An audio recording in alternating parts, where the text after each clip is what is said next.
The views and opinions expressed during Love and Life with Lana and Dave are those only of the speakers and guests and do not necessarily reflect the official policy or the position of our podcast hosts or affiliates. Any content provided is not intended to malign any religion, ethnic group, club, organization, company, individual, anyone, or anything. All right, let's do it.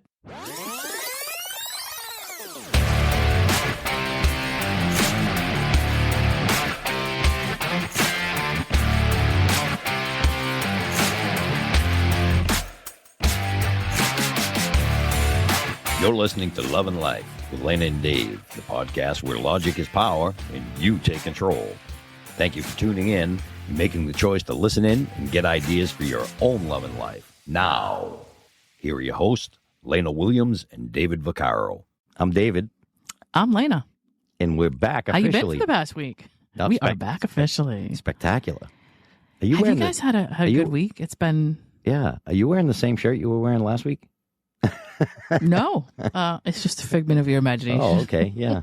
Me either. Are you wearing the same shirt you were wearing last week? Never. Never. You know, if you're in Massachusetts, there's no ER on anything. It's all AH. Never. Yeah. I actually have a tank top that is I forget what it says, but it's I think it's never and it's AH. Yeah. Yeah, it's I forget. Like wicked pissa and wicked killer. pissa. Yeah, pissa. Yeah. That's pissa. Pizza. Pissa. So today we're actually this week we're talking about mind reading expectations and what people expect you to know and what people expect you to do in a relationship or even friendships. So I just think in life, but in life, we'll talk about all that. But like here's the thing, right? We have certain expectations in our own life, right? If I'm in a relationship with somebody and I am in a monogamous relationship, I'm going to assume, and this is the problem, we always know assume means make an ass out of you and me, right? But there are certain things that you will automatically assume during a relationship. However, if they're not discussed, you can't assume them, right? If I start dating somebody, it doesn't mean that I'm not dating anybody else until that conversation happens. So the thing is and we're gonna start there, and of course this goes way deeper. Today's thing. So that's the exclusivity conversation. Yes, of course. Is this are we exclusive? Are we, and it's okay to ask because you don't know until you know. It usually normally becomes a conversation at some point. Like I've talked about this in past podcasts. If I'm interested in somebody, I generally stop stop screwing around with other people, other women, and focus there because that's what I choose to do. But again, that's my choice. It's not something that she should expect, right? Or no, it's not something that I expect either. So without saying, hey, this is the way I prefer to do it. Correct. Yeah, and there's nothing wrong with that because guess what? If I say, hey, listen, I'm this jealous guy, and if you're dating me, I don't want you dating other guys. And she goes, well, I'm not there yet. Then it's my choice to say, well, that's who I am, and I'm not going to date you anymore, right? Right. And that falls under the umbrella of mismatch, which yes, of course, somewhat comes into this at times. It's not the biggest theme, but it does apply sometimes. Well, I think it applies a majority of the time, right? In any relationship. Yes and no. You're going to come up with, you're talking about a different context than I'm going to bring up. Yeah. Yep. But if you do anything in a relationship, who you are and how you operate and how you expect your relationship to be is there's a point in time where you should discuss it, but then there's also things that I would that are, if they don't come naturally to somebody else and they are things that you need, right? And I would call those, these would be needs within the context of a relationship. If there's things that you need in order to feel secure or loved or safe or involved or whatever it is that you need in order to continue a relationship, and those things are not naturally happening. Right. That's the a person mismatch. you're with doesn't naturally believe the same or doesn't naturally operate the same, then you can probably pretty much assume that this is probably you both are going to have problems going forward, especially if in the beginning it doesn't work out. Right? Of course. I mean, that's just a mismatch to me. Yeah, that would be like, for example, Lana and I tend to talk because we understand what each other is saying. So I'm going to give an example because some of you may go, I don't know what they're talking about. I'm a very affectionate guy. I need somebody to be affectionate if I'm in a relationship with them. And if they're not, then that's not something I can change in that person or something that they could change in themselves. They can say, well, you make me want to be affectionate. Okay, you may want to be affectionate, but if you're not an affectionate person, you're not. And it's going to be a mismatch. That is not what we're talking about today, really. But no, we have talked about it before. Of course we have. There's a fine line between being able to read somebody's mind and expecting, somebody to talk to you about what they want and a mismatch. There's a fine line between the two. There could be a fine line between the two. Yeah. So you're looking at it in a different way. So go ahead. I'm going to come from the you are who you are because of the playbook that you've built as a child standpoint. And I just read a book called Attached. I believe, I'll look it up. I believe it's Ari Levine. Last name is Levine for the writer, the author. And Attached it's based on attachment styles. And attachment styles are there's a lot of things that psychologists have come up with over the years. And this is just another process that you would look at people through as far as their relationships and how they relate to each other. A lot of it is romantic, but then this is also how you are with your friends, your family, your coworkers, your neighbors, whatever. As a person, you are either a securely attached person, in which case that you are willing to give your time and attention to people you're willing to accept. If somebody doesn't give you what you want, you, as the benefit of the doubt, don't expect that it's because of something you did or that it's because of something that's wrong with them. That's a securely attached person is somebody you should be looking for in life, that no matter who you are, they give balance to the relationship. And again, this doesn't matter that it's a relationship romantic or not. It's just somebody that's very secure who they are. They're not any relationship person. Yeah. They're fairly open. They're fairly, honest, truthful. They're kind people. They're considerate. Whatever. They have a good sense of common reason about things that are happening around them, and they don't take things to heart, and they don't point fingers and blame at people so much when they're relating with others. Like, this is secure. Then you've got your anxious. Anxious people are very, where are you going? Come back here. Everything that they think that you should be doing things that you have no idea that they think you should be doing. So, in my opinion, if you're an anxious person, as far as attachment styles are concerned, you're extremely heavily mind reading oriented, and you think that people are doing things because they don't think you're good enough, or there's some kind of feeling they're having that they assume you should know because they're having it. They're very much like that. And so they watch every little thing you do and they interpret it in some way. And usually it's based on them. And I don't know how else to put it, but that's true. Yeah. I'm more of a dismissive, and I'll explain that in a minute what that means. But there's only two other types of major in the world. There's those three types of people. Secure people who I have dated, they have been secure people are very go with the flow. They'll tell you when they need something, they don't need something, they'll explain something. Like okay. I went out with a guy when I first met him. I had this thing where I wanted to take my car everywhere. I want my car. And he said, you know what, sweetheart, you think you need your car, you take your car. If that's what you feel you need to do. Yep. That's a secure person. Yep. He had no personal reflection on what I was doing. He knew that it was something that made me comfortable. Right. He didn't take it and personally. And at the end, he wanted me to be happy. Of course. Like, he had met me, he liked me, he wanted me to be happy. And so there was no fight over whether I took my car or not. There was no insecurity about it. Right. He was just like, hey, I like you, and in the end, if this makes you feel secure, I'm all for it. I'm not going to argue with you about it. Take your car and meet me there. At some point, because he was so forthcoming about that, and he never gave me a problem with it, it took very little time for me to be like, come get me. Yeah, exactly. You know what I mean? Just because there was no contention about it. You didn't feel like you need that escape. Because I'm the same way. I bring my car everywhere. Even with my friends. Like, we're going out somewhere, I'm taking my car. Because why? Because whatever the reason is, whether it's I meet somebody and I want to go, or I'm not having fun and I want to leave, or whatever the reason is, I want to go. You want to leave, I don't, whatever it is. It doesn't make a difference what the reason is, but it's my choice.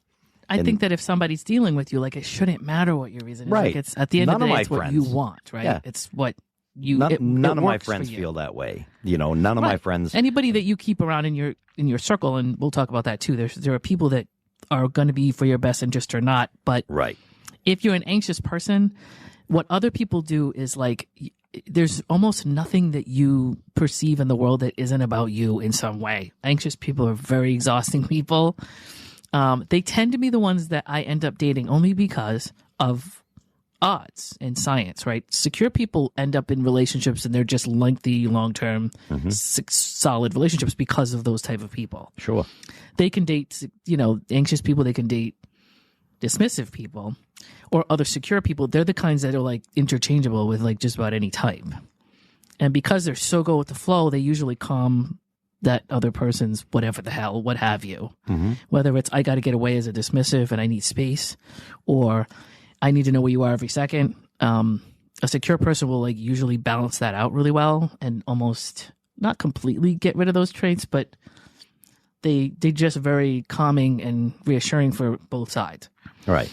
And then, of course, two secure people are the holy grail, as they say. But anxious and dismissives tend to attract each other.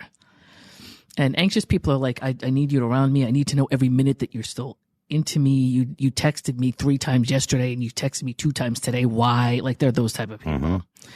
Every little thing you do is measured by some type of interpretation of them thinking that it has to do with their self-worth. They're very, what they call anxious preoccupied. The preoccupied is they are very preoccupied with the relationship at all times. They need to know what the status of the relationship is, like, incessantly, to the point where they almost don't do anything else with their day. They don't pursue anything else. Like, they don't work. They're distracted at work. There's just, I know you know what I'm talking about because you probably met those type of people. Absolutely. Anyway, those are the ones to me that are very interested in thinking that you should know how they feel. They never tell you specifically what it is that's going on. Right. And so you can walk through a minefield, and which anybody who dates me knows I am a minefield master. I'm constantly triggering people to be upset about something that I didn't see coming. Right. Because I expect people to communicate. Right. Yeah, exactly. Yep. And so if you think that I did something different today than yesterday because of something that was wrong with you, I could not possibly know that this is something that's going on with you. Right. And that's the mind reading that, and just for the record, this up. That's I what do not have any friends like that at all. Like, I've had relationships and friendships with people like that. They're no more. Like, my shortest friendship that I have, my relationship, my shortest one is about 10 years. My others are over 20 years. I've been friends with the same people because of exactly that, right? It doesn't look. Yep. I go through shifts, and with you, we've been friends for I don't know how many years. It's got to be over 10 years by now. 7? Yeah, about 7 years. So you are actually 7. 7? Yeah. Okay, close. so you're roughly you're the shortest relationship I have. Now as well as I do, and we both do it all the time. We may not hear from each other for a little bit, and that's okay. We start up right where we left off. There's no, how come you don't call me all the time? How come this? How come that? Because there's a thing called life, right? And so, yes, it's not a romantic relationship, but it's a relationship nonetheless. And there are friends, and I've had friends that always hop me. How come every time I have to call you? Who cares? Who cares who calls who? That's the scorecard thing. Because, so, like, I have a female friend that I've been friends with for about 10 years, and she said that to me one time, and I go, what's the difference? Why do I have to call you if I know you're calling me? You call me every day. We talk every single day. So I know your call is coming in. Why would I call you? Yeah. And it's not, it's so hard to It's not because look at I don't care about her. Right. There are people who they'll equate that with, like, some kind of level of understanding and caring for the other person, which is not really the case. Yeah, and she doesn't. And that drives me crazy. Doesn't. Yeah, she doesn't anymore. No. But yeah, I know people who do. Absolutely. And it's so hard to say to them, this has nothing to do with Yeah, I didn't call you I for don't know, 4 days whatever. to see if you would call me, and you didn't. Well, congratulations. How'd your test work out for you? Because, so that doesn't mean that I don't care about the person. That's on you. If you feel like I don't care about you because you tested me and didn't call me for 4 days to see if I would call you, that's on you. And it doesn't mean that I don't love you as a human being. It means that I had life going on, and you did not There's interrupt so many it. adults, though, that there are a lot of adults out there that act like this. Yes, and they do. Really frustrating. Yep. Because for the people that I know that do this, if I like you and I care about you and you're somebody in my orbit, I have a pretty solid, even my really close circle of friends is a pretty good circle. And most of us kind of get each other. And so it's cool. But if you're the type of person that you're secretly wondering whether or not how much somebody, if you're equating anything that somebody does to whether or not they care about you, you need to, I would say you need to talk to somebody and get some therapy, because that's right. Yeah. You're going to torture yourself forever. Nobody can possibly know what you need, and you thinking that you telling them isn't the point drives me crazy. Right. And I'll say to people, look, nobody knows what you need. You're walking around, you have specific things that you want or need that people cannot know unless you tell them. Yeah. Yep. So you're disappointing yourself. You're not going to get anything out of them if they don't know what it is. Well, if I have to tell them, that's it's not the same. Well, we're not talking about flowers. We're not talking about No, I'm talking about just human relationships. Yeah, friendships, exactly. Well, I just wanted to make that clear. Yes, I wanted to make that clear. And that's why I said earlier, this isn't just about that. Right. But I wanted to bring up anxious because anxious people do something called protest behavior. And I really had never heard that phrase until I read this book. And it's like the thing where they do something because they're protesting what they really want, but they expect you to know what it is, that there's some subtext or some underlying thing that they're upset about, but they're not giving you that. They're doing some other thing. And you're supposed to know that, they want to spend more time. Let's say two people are friends, and, I even in my group of really analytical, intellectual people, there are women who are like, I have a friend and it's like I don't care. It's like she doesn't care. It's like the two of us get together and it's like I'm the one that always has to reach out. I'm the one that always has to. And there's a thing where that they do something to piss off the other person. Oh, excuse me. Mm-hmm. I popped my pee too hard. You popped your pee and there. It killed you for a minute. Yeah. Yes. There's a dramatic behavior that they display towards the other person that's supposed to tell that other person that they're not giving them enough space or time or quality attention. And the other person, of course, is oblivious to this thing. Right.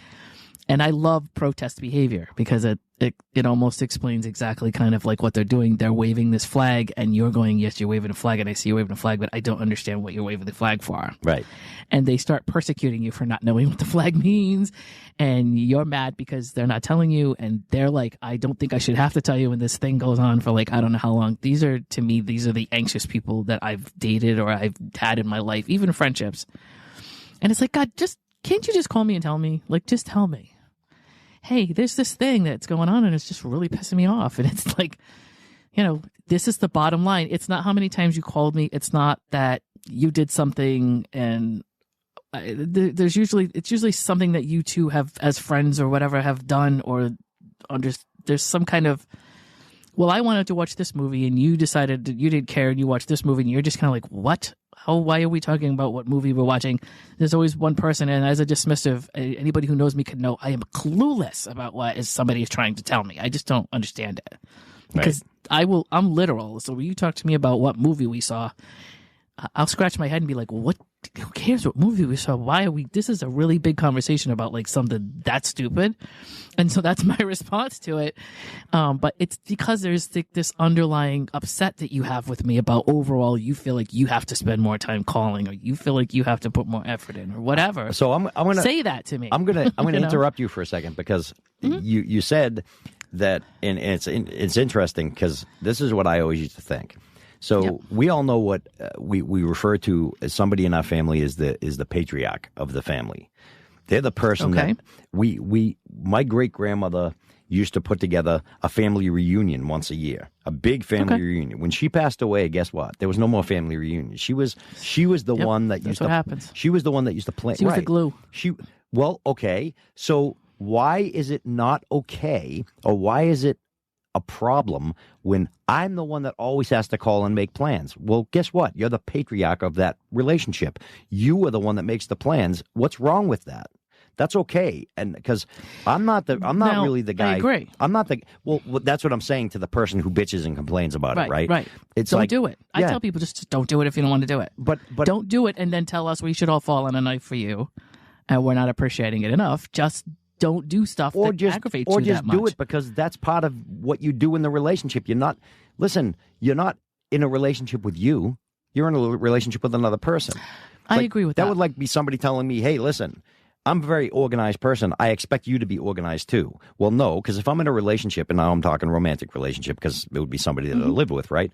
I'm not an organized person. I need to be with somebody who's organized. So guess what? If you are organized and you're like, I'm the one that has to organize everything. Yep, you are. And if you don't want to do that, then don't do it. But guess what? You won't be living with me because you're not going to force me to be somebody I'm not. And it's the same thing in a friendship. If you have to call and you're the one that makes the plans all the time, you're the plan maker. You're the one that's good at that. Just do it. And that's why, this is what I try to tell people. You don't have a friendship then. You know? Right. And that's, in my world, the way I see things, everything is very linear to me. So if you're in a relationship and you're the one that is doing whatever it is that it depends on the person. Somebody's doing something way more than they think they should or whatever. I'm the one that always decides what restaurant we go to, or I'm always the one that picks you up when we go somewhere. If it's that much of a problem, then don't do it. Right.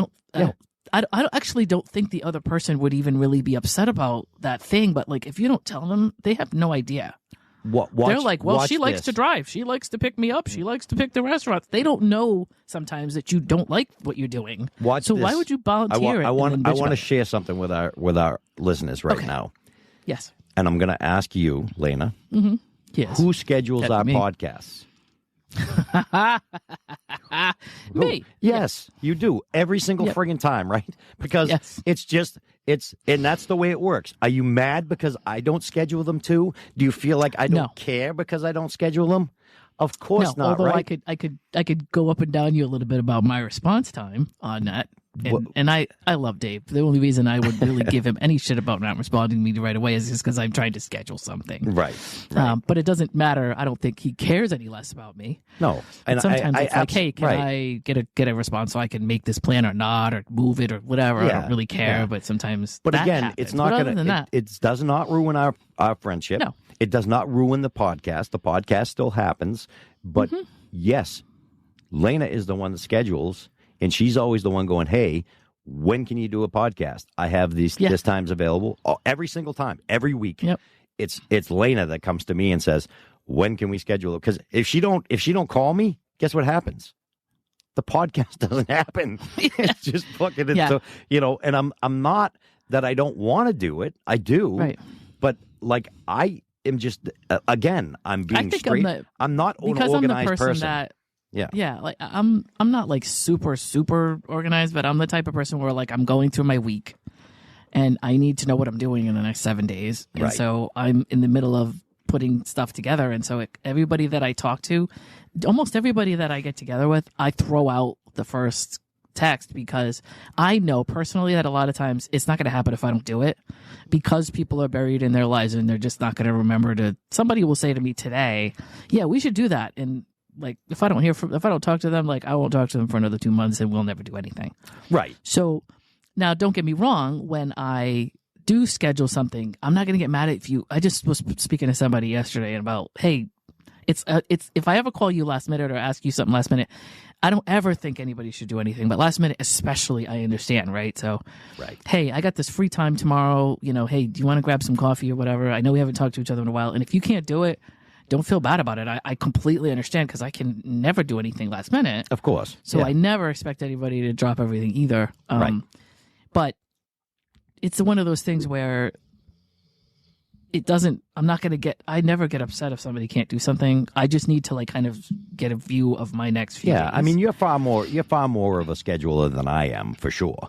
And that's all it is, right? And it works well for us, right? Because again, if you were like me, we wouldn't have a podcast, right? Yeah. Because I'm not a scheduler. You know, you're a note taker. You like to be prepared. Right. I'm very much on the seat of my pants type of guy, right? I like to go into something and just kind of think about it for a few minutes and then go ahead and talk about it. And I'm fine with that. That's just the way my brain works, and I'm okay with that. But my whole life is like that. The only thing that I schedule are actual business meetings. Everything else is like... And I know he only does it, people, because everyone else has to follow a meeting, and that's the only reason he right. Actually... I'm sure that's the only reason that like you...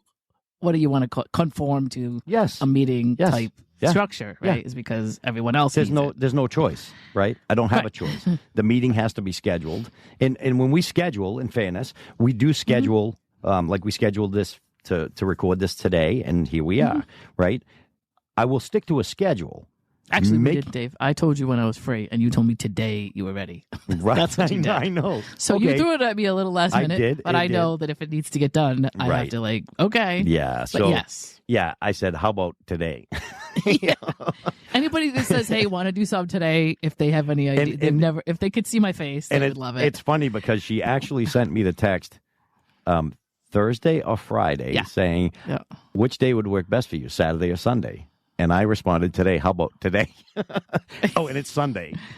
Yes. So yes. But so when he sent it, I was just like, "How about today? What? I don't even know what he's asking me." And then I looked up and I'm like, "Oh, yeah, the day podcast thing. Oh, okay. Yeah, there's that. But anyway, but again, there are different people in this world, and either we accept them or we don't. And that's really what it is. Like, there are people that probably can't stand the way I live my life because I don't like to schedule things. Hey, you want to come tonight? We want to go do this tonight? And I'm like, I'll let you know. Like, are you doing it? Because I'll just meet you there if I'm going to come. And they're like, oh, you didn't show. And I go, yeah, because I said I'd meet you there if I was going to come. And I didn't. I know. You know. When I was in my mid to late 20s, I would, and don't get me wrong, I like to schedule things more now. But even then, I was like, oh, I think I might want to go out like Saturday night, but I don't know what I want to do. So I would call everybody up and be like, what are you doing Saturday night? And they'd be like, hey, I'm doing this thing. And I'd be like, all right, thanks. And they'd be like, well, are you coming? And I'm like, well, I don't really know. I just want to know where everybody's going to be. They hated that. Yeah. Well, because you have options now. And then because look, if you say to me, and today's Sunday, if you say, hey, Friday night, this is going on, blah, blah, blah, you know, I always say, I don't know. Yeah. Well, what's going on Friday? I don't know. Yeah. I don't know. Because it's not like I don't want to go, but it depends how I feel Friday.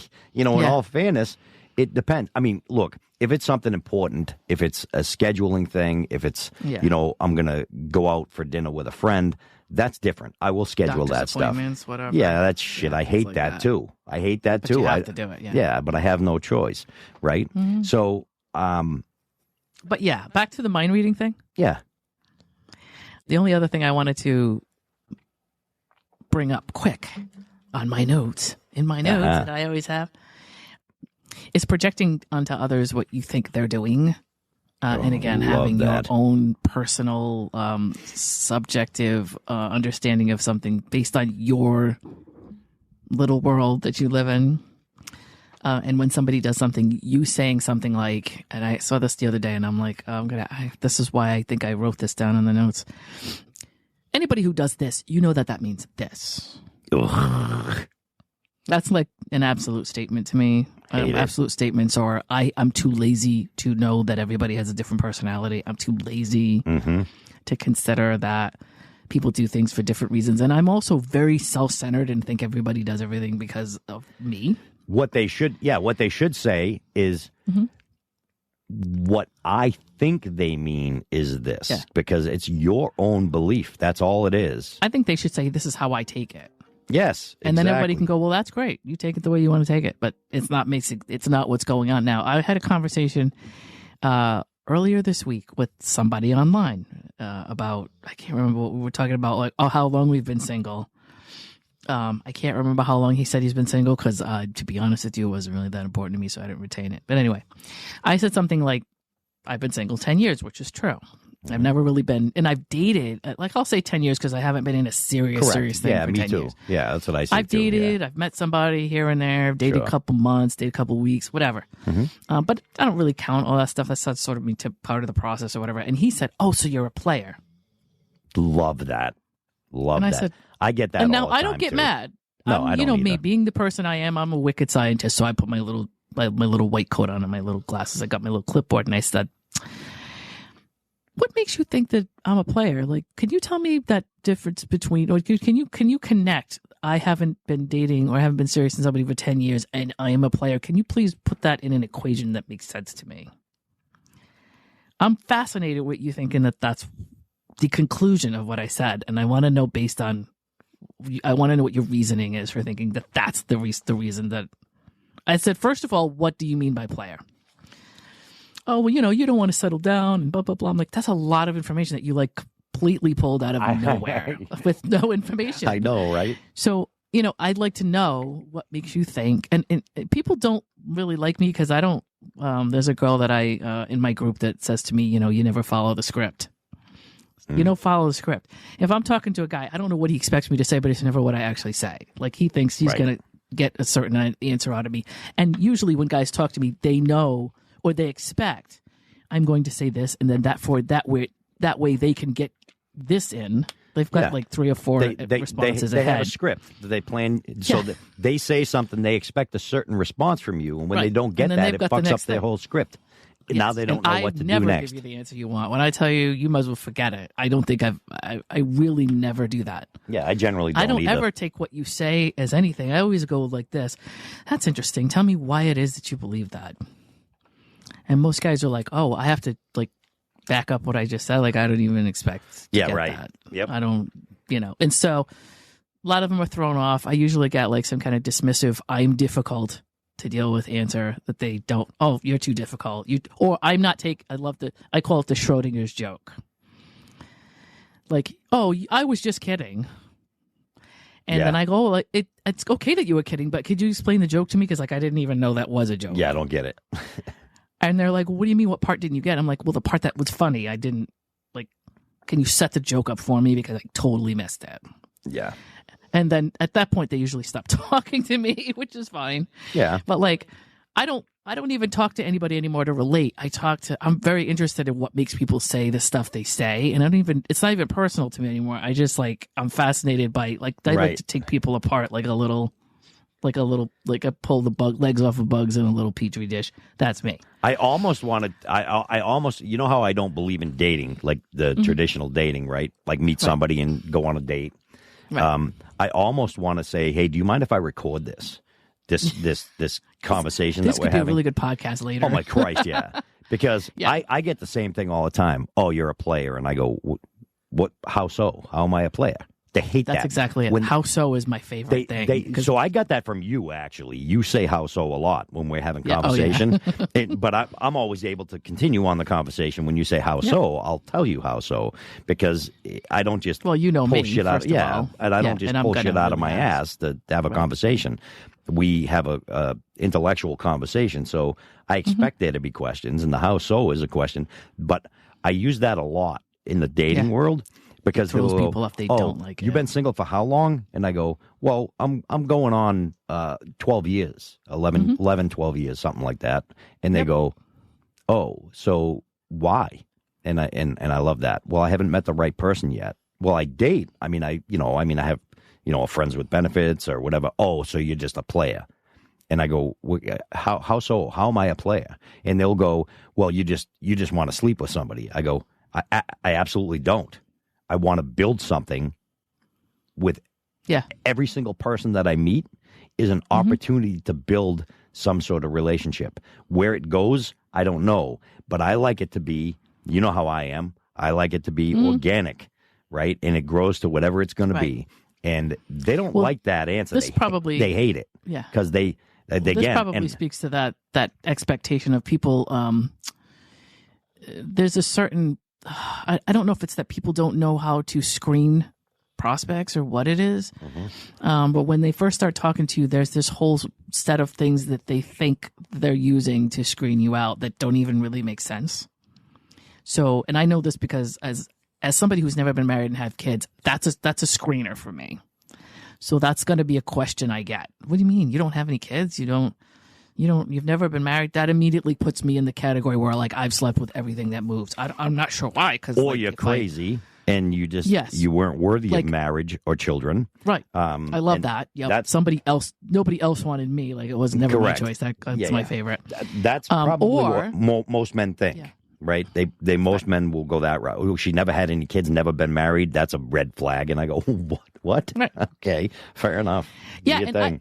I actually, like I said, I don't even take it personally anymore. I just like, I start, we want to get into like what makes people think about whatever. Okay, let me get a nice pick and crack your skull open. This is going to be great. Why do you think, because I've never had kids and never been married, that like I can't be marryable? I'm totally fascinated by this. I want you to give me the whole breakdown from what I said to what you got. And don't skip any details because let me get my coffee. This is going to be great. Right. And they're just like, they expect me to defend myself. I'm not defending myself. I don't know you. I don't care. Right. This is to me, this is the attitude you're giving everybody after you talk to me, because I don't care if I talk to you in the next 10 minutes. I'm done with you. But now I want to pick your brain because I think the next 12 women that you talk to are going to benefit by you having some kind of education about this stupid ass thing you just said to me. And that's really kind of how I see it. Also, if you've been married too many times, that's also a screenable what's too many times? That's going to depend on the person because everybody you speak to is going to have a different number in their head. But what I'm saying is that could be a response. There's some kind of... I have a response for you. When somebody asks you why you've never been married and say, well, have you been married? And they go, yeah. Say, okay, I'm not married because I was smart enough not to marry somebody that I knew wouldn't work out. And a lot, because, listen. I do say that, but not in the same way. I did that twice, right? Mm-hmm. I've been divorced twice. And look, I love both of my exes. I love them. Yep. They're great people. But I should not have married either one of them. And the reason I shouldn't have, because they weren't right for me. I wasn't right for them either. So the thing is that we lied to each other. Not lied like told lies. We lied to each other about what we wanted. And we accepted the person at the beginning, but not later. You see what I'm saying? And that's really what causes divorce. You just were smart enough to, like I am today. That's why I've been single for so long, because now I look at it and go, that's not my person. And I accept that. As sucky as it is, because would I want that woman laying on my couch every night, like half naked? Yeah, I sure shit would. But she's not the right one for me, so nope. So I'm going to quickly refer back to one of our previous podcasts and say, if you cannot stand to be single, if you cannot be by yourself, this is the dumb shit you do. That's right. I'm not saying that every single marriage that isn't successful is because of that, but like it probably kind of is. That you got involved with somebody and just said, you know what? Fuck it. I've been single for a while and I don't want to be single anymore. So, and here's somebody that's kind of showing me some interest. And here's somebody who's willing to like go down this path with me. And I'm just going to deal with the rest of it later. I just want to be with this person now. And, you know, that 3 to 6 month honeymoon thing. Yep. Where it's like, oh, they're good and bad, or I find them attractive and all this other stuff. And yeah, sure, maybe this guy did a little bit of time. Oh, yeah, sure, maybe this guy's not driving any cars or he has a suspended license. Oh, maybe, you know, whatever it is about the person that you think, well, like, maybe I'm being too picky because you're just trying to get off the market already. Mm-hmm. And then once you're in it, you know, you're like, what have I done? I don't know how many people I have talked to that didn't know why they did what they did. And I'm kind of like, well, do you want me to tell you? Because, like, I remember at the beginning of this where you were, like, brushing off stuff that you should have probably been considering. Yep. But you had been single for, like, 2 years, and you thought that was the worst thing in the world. So somebody came and showed you interest, and you decided you were going to just tag this guy's toe and be done with it. I'm not trying to insult anybody, but like a lot of that is just like, you know what, I'm sick and tired of looking, I'm sick and tired of being single, I'm sick and tired of the questions and you get to the point where you don't want to do it anymore and it dulls you down and you say screw it. Now that should be insulting for the person that you say screw it to, because that person is also now going to be tied up with somebody they're not supposed to be with, and you're wasting their time as well. And generally it's on both sides too. Yeah, because there's an incompatibility one way. That means it's incompatibility the other way. So if I'm incompatible with somebody, if I'm not your person, I'm not right for you, then you can't possibly be right for me, because it's not only a take thing, right? And I think that's what people look at. What can I get from this person? What's in it for me? Yeah. What do I give? What do I give to this person too? Because I had somebody recently, and I don't mean to go off topic, but it's a relationship thing. Somebody reached out to me recently and said, I want a guy that is a man that will take care of me, and I want to be a stay-at-home wife, and I want to do that, and I want to do this. And I go, yeah, but you don't live like that, though. And, one of the things that I look at, and it can go either way, too. I'm not picking on the women here, but it was a woman that asked me. And I go, so you want a guy that is financially secure, that can buy you things, including your cars and stuff, because you don't want to work. So he's got to buy all this stuff for you.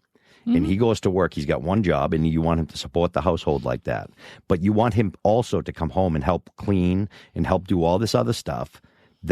So what is in it for him? Because he already does that. He already does clean and do all his own stuff and owns the house. And he's already got the money. So really... This is what most of us women are going through right now. Yeah, exactly. Right now. It's both ways, though, right? Yeah, so I said, so you expect him to do all that and get nothing in return. So if he marries you, the only thing he's got to look forward to is losing half of everything he's got.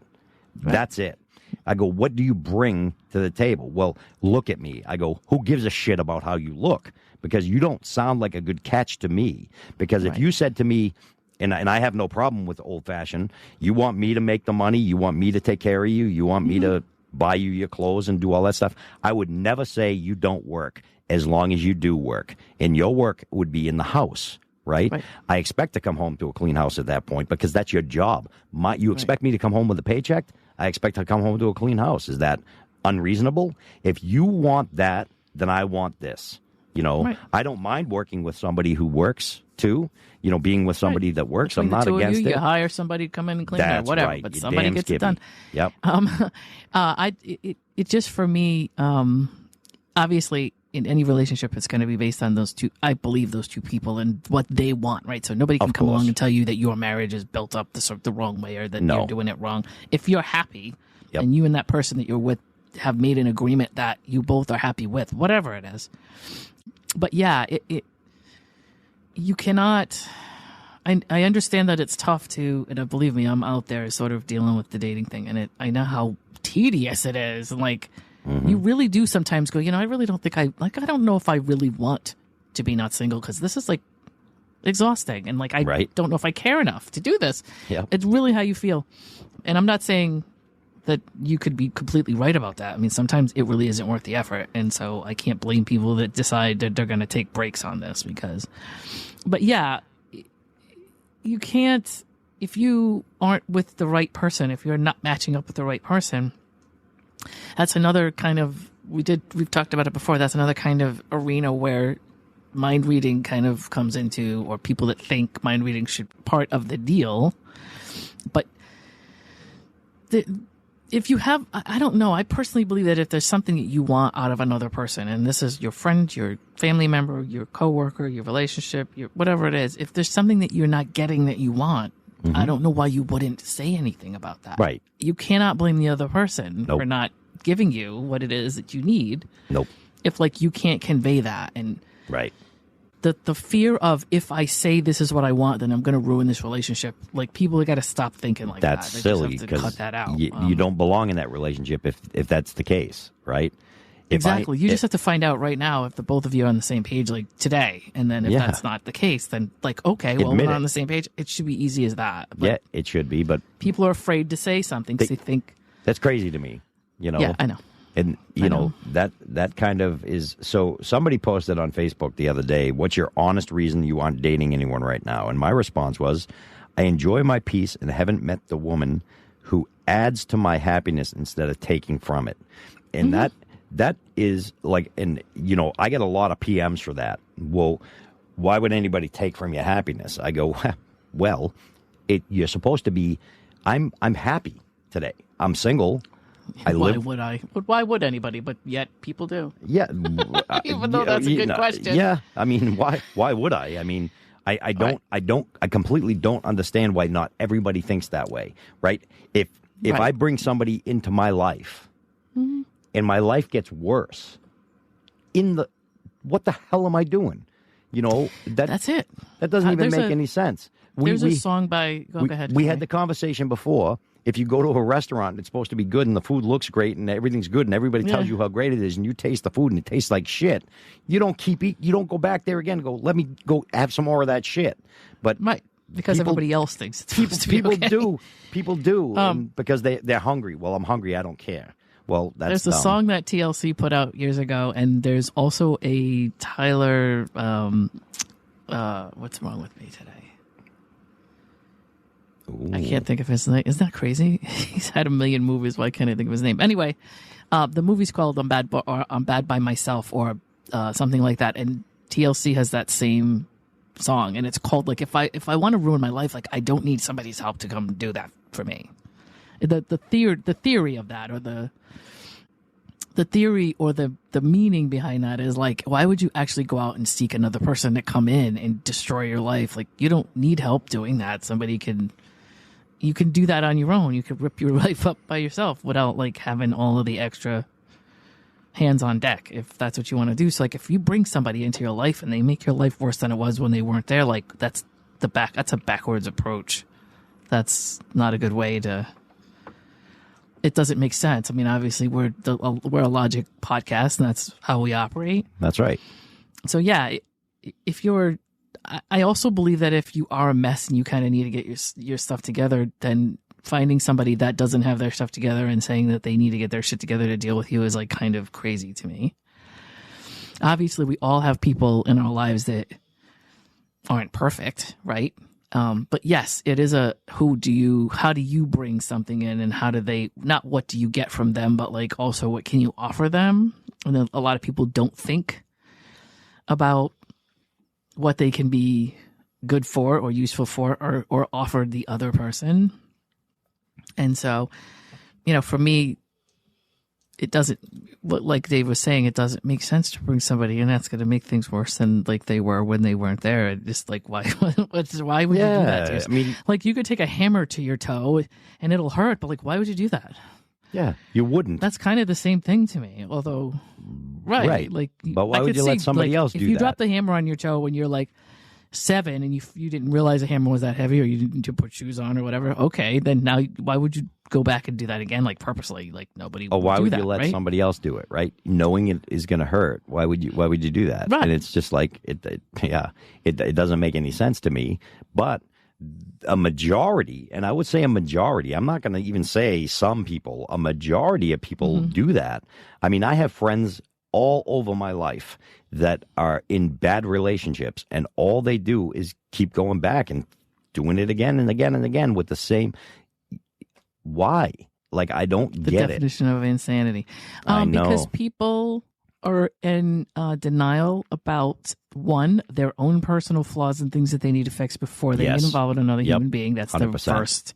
That's the big one that you have to start off with. And then only when you're healthy. Yes. Mentally these are the healthy, steps. I think you should get healthy, get yourself to where you need to be, understand like the reality of life. Stop watching Disney, or watch Disney, but don't take it so personally.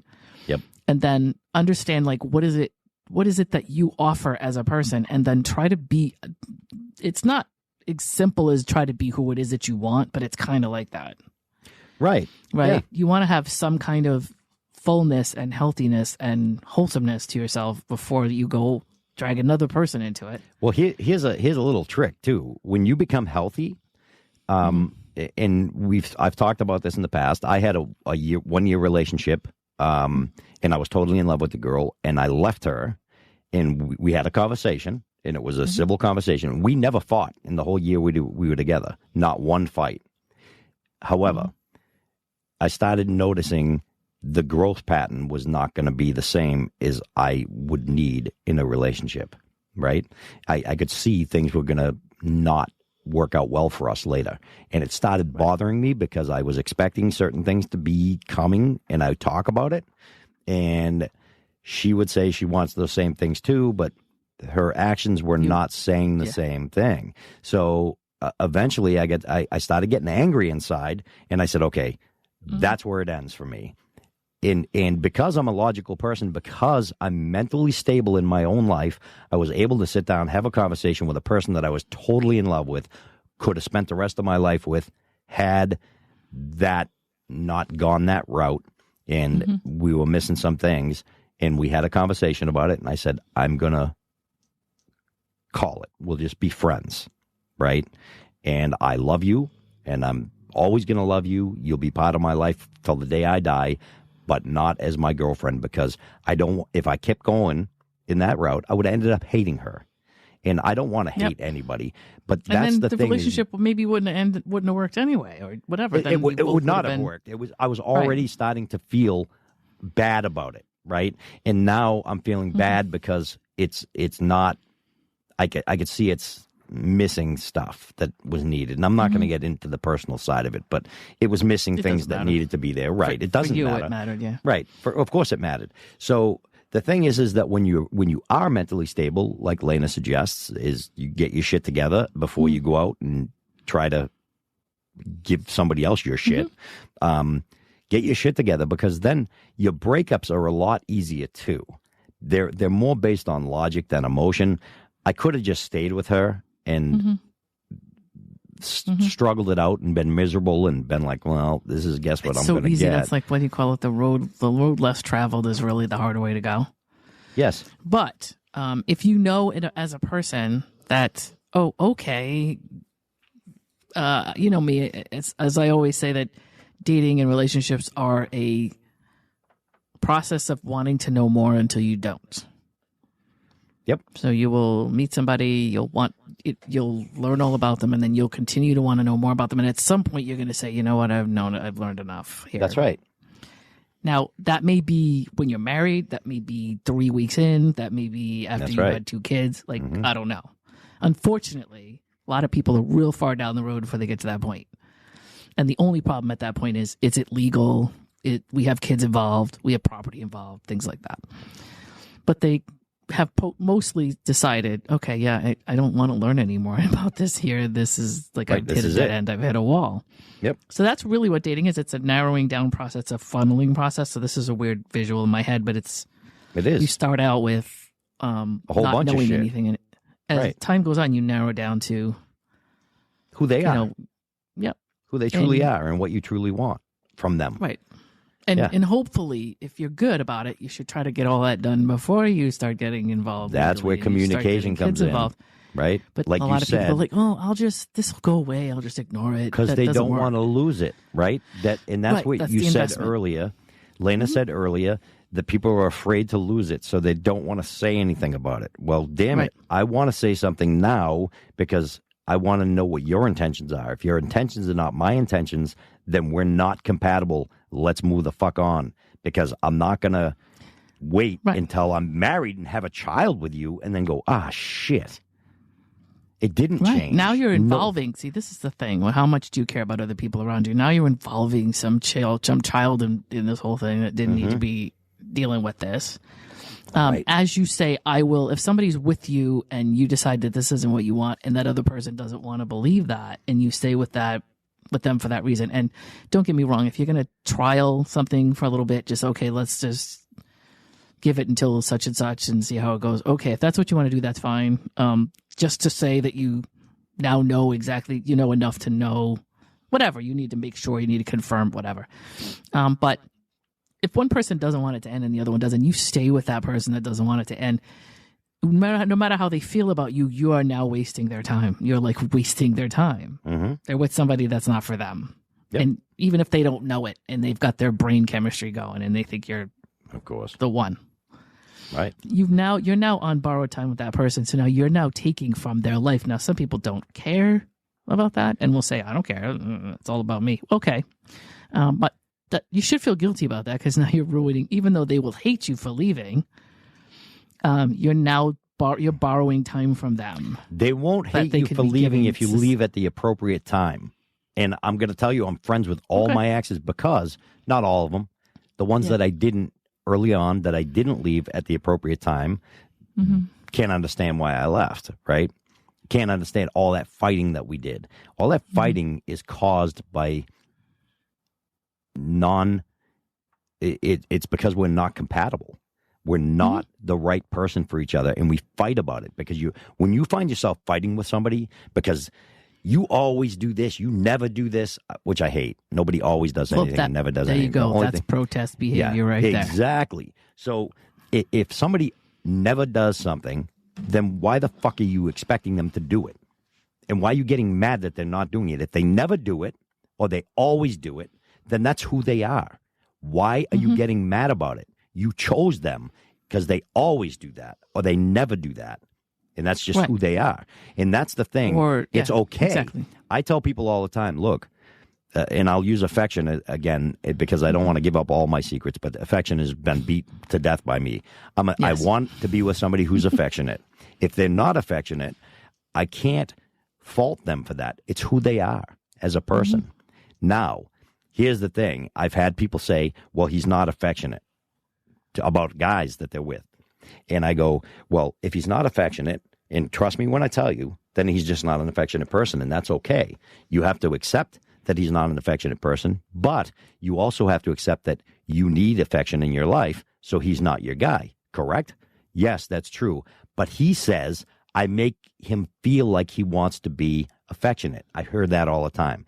When he's with me, he feels like he wants to be affectionate. I go, okay, is he affectionate? She goes, no. I go, okay, so he wants to be, but he's not. Because, look, when I'm with you, I don't know, I feel like I want to be 7 feet tall, but I'm not. I'm not. You make me feel like I want to be 7 feet tall, but I'm not. Like that's not, and if you're a logical person and not a feeler, that statement's not going to make sense to you anyway. Yeah. But, and if you don't look at it the same way, then you're not a logical person. You're thinking with that's like a guy talking to a girl and saying to me, well, how do I say something so that she this and how do I and how do I get the response I want? That's crazy. If you're talking to somebody and you're getting very little to no response, she don't like you. I guess we can talk about why, but like, who cares? Yeah, it doesn't matter. So if some girl is like, maybe she is shy, maybe she's not a good conversationalist, maybe she's not interested. All those three things are different, and we can discuss which one it is. But like at the end of the day, you're going to need somebody that you can talk to, and you cannot talk to her. It doesn't really matter why she's not talking to you. No, it doesn't make a difference. It just matters that like you guys are having a conversational like standpoint or standoff where one of you is not giving the other one the conversation they need. Period. You're not compatible. Like everybody already knows, and Lana loves it. I'm a super hypersexual guy. I talk about sex all the time. And if somebody goes, "Oh, I hate that," well, then you hate me. It's okay. You're just not. I'm not your guy. I'm not the type of person that you could even be. There are some people that can't be friends with people like me. I get that. That's okay. I don't take it personal. But guess what? I'm not going to pretend I'm something I'm not. So, and when somebody says, so what do I say to her so she will want to? Nothing. Yes. Nothing. You can't make her want to do anything. Nothing. If you want a girl to be attracted to you, then basically she has to, well, yeah, you got to be attractive. But, it doesn't matter because some people everybody's attracted. There's somebody out there for everybody. There's no question in my mind because I've seen people that I go, oof, that's a person that, there's probably not a lot of pictures of them on their mantle at home. You know what I mean? And I go, that's just, they have this real odd look about them or whatever. And I'm not going to be mean because like I said, and they're married with children. And I'm like, wow, how does that even, but like I said, there's somebody for everybody. What I mean by be attractive is like be a person that people want. That's not physical. It's just be an attractive individual. Like you be of somebody of some substance and well, first of all, you have to be attractive to her. Number one, if she's not attractive in whatever way, like I mean, I'm losing my hair and I got gray hair. There are women that are attracted to that. There are women that are not. If I see a girl across the room and I go, well, what do I say to her so she'll be attracted to me? Nothing. I don't give a shit what I say. I mean, unless she's a gold digger, right? Then it doesn't matter. Then she'll overlook everything, and it's a bunch of lie. It's a bullshit story anyway. You know? Right. But if you don't want that, then it doesn't matter, right? You don't want to attract that type anyway. And, it's funny because I will say to guys, you complain about talking to somebody, that I'm having a conversation about their personal life or whatever, or I'm talking to somebody that I'm talking to in a dating context or whatever. But somebody's saying to me, "Oh, well, all my exes, this, and this," and it's kind of like, you picked those guys. That's or right. Those women. So, Yep. So, or if somebody complains about women always wanting this or never wanting this, it's like, well, okay, well, where are you hanging out then? I want to know where you go because why are you dating those women that don't want this or do want that or always want this and never want that? If you want, if you want that, you're picking the wrong girls. I mean, that's just as simple as the wrong guy, whatever. Or like, why are you hanging around in an environment where these are the women that you're running into? Like, right. You're not going to tell me that this is the entire world. I want to know it's not where you're hanging out. This is specific to you and your choices and where you go. Correct. They don't like to hear that because then that puts them in an accountable position. Yeah. You are accountable. But as far you're as 100% accountable by what you get. If you're dating, wow, just started pouring out. Did you hear it? If you're dating, I do hear it. If you find yourself dating a lot of guys that drink too much, you're probably meeting them in a bar somewhere, and that's who you're picking.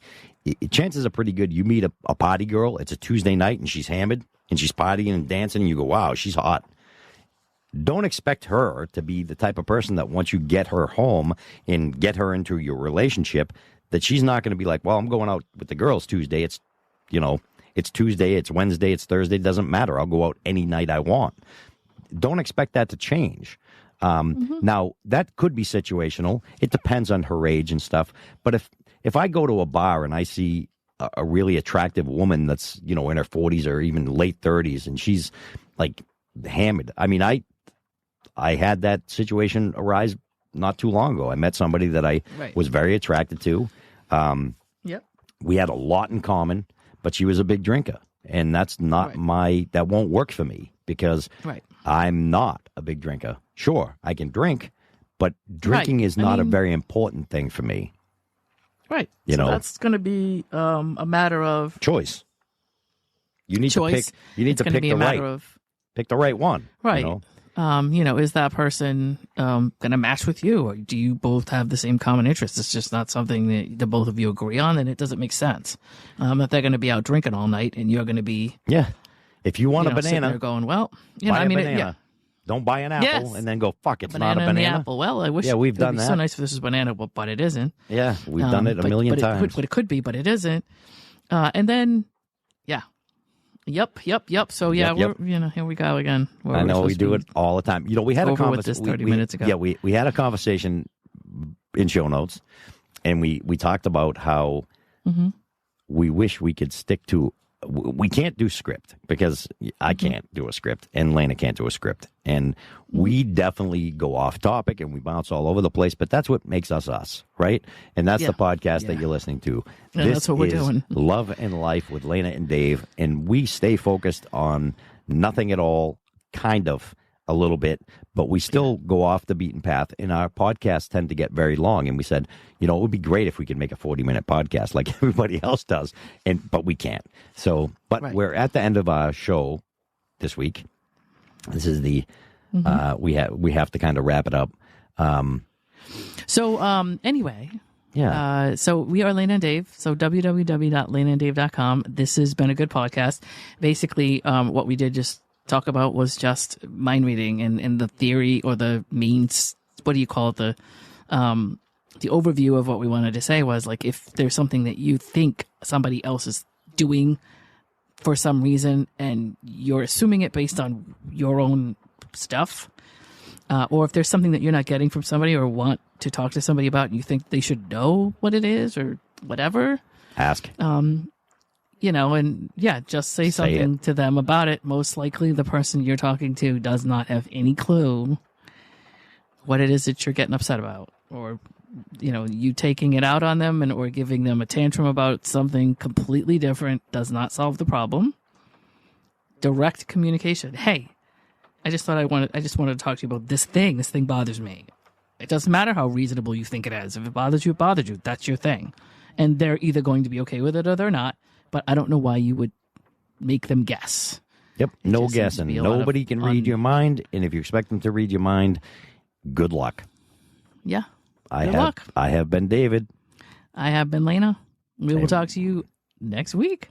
We'll be back. It's June. Hey, is it what week? This is going to fall on my birthday week, I think. I'm not going to get into what day it is, but Yeah, I'd have to look at the calendar. it's my birthday month. So Yeah. it's just all month. Just buy me coffee all month. It's my birthday. Oh, yeah, this we month. definitely, Just buy me coffee. buy us coffees. We need coffee. Maybe we need new headphones. Yeah, let's buy some new headphones. We're suffering and some for you cake. guys. Cake. I want cake. Ooh, cake. Ooh. I feel like, do you feel like Homer Simpson? Cake. Ooh, cake. Donuts. I'm going to go get cake somehow. Buymeacoffee.com/Lana and Dave. That is where you can go buy us coffee right now. Like, do it right now so you don't forget. Yeah, don't forget. Do it now. My coffee's low, so I could use some coffee right now. Absolutely. I'll be waiting.